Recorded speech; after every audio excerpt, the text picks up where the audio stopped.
Sometimes a story is just too neat. It has a beginning, a middle, and a tidy end. Authorities present the facts, the media reports them, and we, the public, accept them. But every now and then, a case comes along where the details don't quite fit the narrative. The pieces don't lock together smoothly. These are the stories that whisper to us, asking us to look closer, to question the simple explanation. This is one of those stories. The purpose of revisiting such cases is not to create conspiracy, but to honor the missing by refusing to let their stories be filed away with unanswered questions. We will delve into an incident that, on its surface, was declared a straightforward tragedy. A man went kayaking and drowned. But the evidence left behind paints a far more complex and unsettling picture. This essay is an invitation to pause and examine the details, to hold the facts up to the light of logic and common sense. The mystery of the upright kayak is a reminder that the truth is often found in the quiet, persistent details that refuse to align with the accepted story. Let's approach the facts with fresh eyes, as if we are the first investigators on the scene. We learn to become more discerning consumers of information, more attuned to our own intuition, and more willing to ask, what if the story we've been told isn't the whole story? The official story began with a call to law enforcement, an empty kayak drifting near the shoreline. The vessel belonged to a local man, an experienced outdoorsman in his late 40s, who had gone out for a solo paddle. His car was still parked at the boat ramp upstream. A search and rescue operation was launched, but after 3 days, the man's body was found 5 miles downstream. The medical examiner ruled it accidental drowning, and the case was closed. Authorities said he likely fell out of his kayak for unknown reasons and succumbed to the cold water. The narrative was simple, direct, and tragically common. For most, this was the end, a sad local news item, a reminder of the dangers of water recreation. But for those who looked closer, the story started to unravel. The facts, when examined one by one, did not seem to support the conclusion. Instead, they began to raise more questions than they answered. The simple story was not as airtight as it seemed. The first glaring inconsistency was the state of the kayak. It was found floating perfectly upright, not capsized. In most fatal kayaking accidents, the boat flips, throwing the kayaker into the water. But this kayak sat level, as if its occupant had simply vanished. Inside, a dry bag with wallet, keys, and phone was untouched. A folded sweatshirt and boots were dry in the cockpit. If the kayak had capsized or taken on water, these items would have been soaked or lost. Falling out of a kayak without flipping it is nearly impossible, especially for an adult. The force needed to eject someone would almost certainly capsize the boat. The undisturbed, upright kayak contradicts the idea of a chaotic, accidental fall. The official narrative offers no explanation for this. This single piece of evidence should have been a major red flag. An upright kayak with dry clothes is not the hallmark of an accident.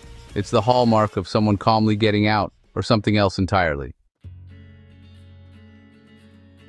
To assess the likelihood of an accident, we must consider the conditions. Meteorological data showed the weather was mild, partly cloudy, high 50s, minimal wind. The river's current was gentle, with no rapids or hazardous areas. Boat traffic was light. No large wakes or disturbances were reported. The environment simply did not provide a catalyst for an accident.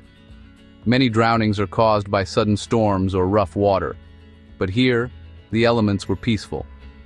The official explanation of an accidental fall becomes even less plausible.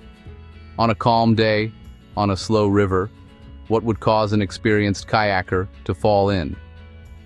The explanation ignores the serene context and asks us to imagine chaos where there was none. The kayak was found nudged against the shoreline, just yards from a public boat ramp, not the one where the man launched. For a drifting kayak to land perfectly at a boat ramp is an unlikely coincidence. If he'd fallen out miles upstream, the kayak would have drifted erratically, likely snagging elsewhere. This suggests two possibilities. The man paddled to the ramp and got out, or someone else brought the kayak there. Either way, the boat ramp is not just a random recovery point. It's a clue. It could be the intended end of the journey, or part of a staged scene. Dismissing it as coincidence ignores a critical piece of the puzzle. The location shifts the timeline and the nature of the event. The real mystery may have begun after the kayak reached shore. Sometimes what's missing is as important as what's found. The paddle was never recovered, a large, buoyant object hard to lose. In a capsizing, a kayaker usually clings to the paddle, or it's found nearby. Its disappearance is a significant anomaly.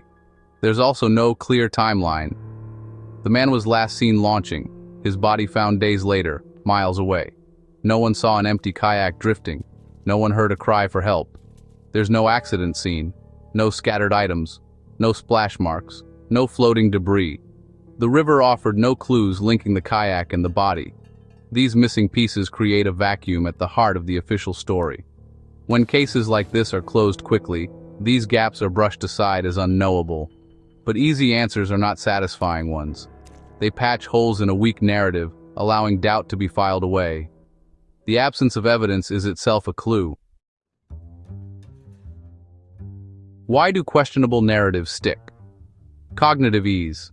Our brains prefer simple, coherent stories over complex, ambiguous ones. The accidental drowning script is familiar and easy to accept. Authorities, under pressure, often choose the path of least resistance. Declaring an accident is efficient, requiring less investigation and fewer resources. The media amplifies the official story, burying contradictory details. Over time, the headline becomes the accepted truth. This isn't always malice. Often, it's systemic inertia and the human desire for closure. An unsolved mystery is unsettling.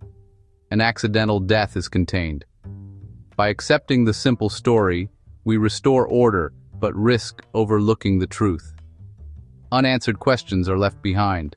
The real story may slip away forever. When the official investigation ends, intuition takes over. Intuition is our subconscious processing details that don't fit. The image of a dry, upright kayak near a boat ramp doesn't align with how accidents happen. This should prompt deeper inquiry, not dismissal. Why wasn't the missing paddle or the pristine kayak enough to challenge the capsizing theory? Trusting intuition means noticing the small things: the dry sweatshirt, the boots, the location. When the official narrative requires you to ignore common sense, it may be flawed. Sometimes the most powerful evidence is the absence of logic in the accepted story. The story of the upright kayak is more than an unsolved puzzle.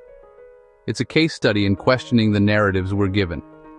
Nearly every detail, the upright vessel, dry belongings, calm weather, missing paddle, and boat ramp, undermines the simple conclusion.